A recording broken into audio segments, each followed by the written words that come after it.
right, Mark. Yeah, we're really excited about this.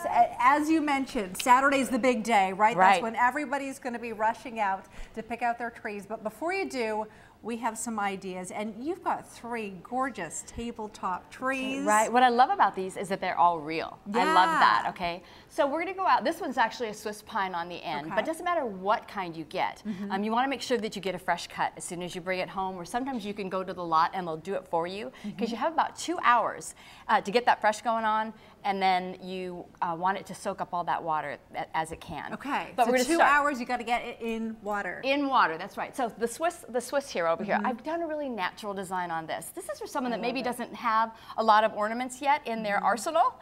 And so you could just go for nature. I've got pine cones and just things you can get at the craft store. Little really owl at the neutral, top. Yeah, really, it's really pretty. Organic elements. Not too many lights. And even with the garland, I've just taken pieces of linen and I tore them. And so a really simple, great look. A tree like this is going in our dining room on a buffet. So it's going to be kind of fun. So that's one way to go. Another way to go, this kind of has a kid feel to it. I love it. And when you do the lights, of course, you want to go from top to bottom. I mean, that's a necessity right there. And then when they say only 5 end to end, up to 5 strings together, that's actually a thing you want to listen to, because otherwise you're going to blow.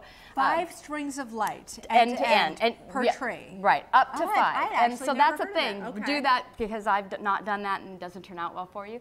So this is the kid tree. I love this. This is Santa inspired. I have stockings and candy canes. And this is kind of fun. This is actually just a bulb, and I've turned it into a light, so you can pat it out. This is what I would call a theme tree.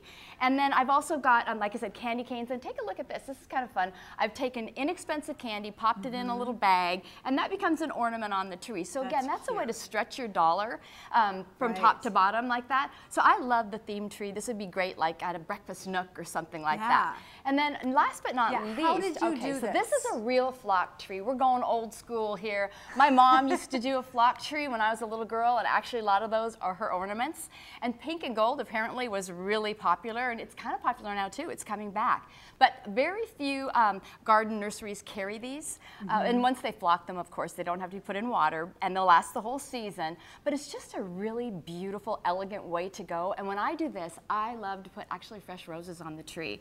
Now, if you're going to have a party, this is what I like to do. So just prior to the party, you just go to the grocery store, pick up a few roses, and you pop them in like that. And when you have one of these trees, you don't really even need lights, because it's so beautiful. But if you do the lighting, you have to kind of make a deal with the nursery and put the lights on before, and then they'll flock it for you. But you know, we're all paying, like, on the average, according to the National Christmas Tree Association, the average tree in 2016 was like $75. So if you're going to put down that kind of money, you want to make sure you do the fresh cut, get that tree to drink up as much water as it possibly can, go top to bottom, adhere to the no more than 5 strings of lights end to end, so that you don't have like a Griswold situation, which, it happens. You just got to roll with it if that happens. And I love the idea of doing a potted tabletop tree, because when the holiday's done, you can put it in your yard, right? Or I'm going to go home and put this in a really large pot. But you can absolutely pot it in your garden, and then what a beautiful way to recycle. It doesn't get better than that, right? Yes. So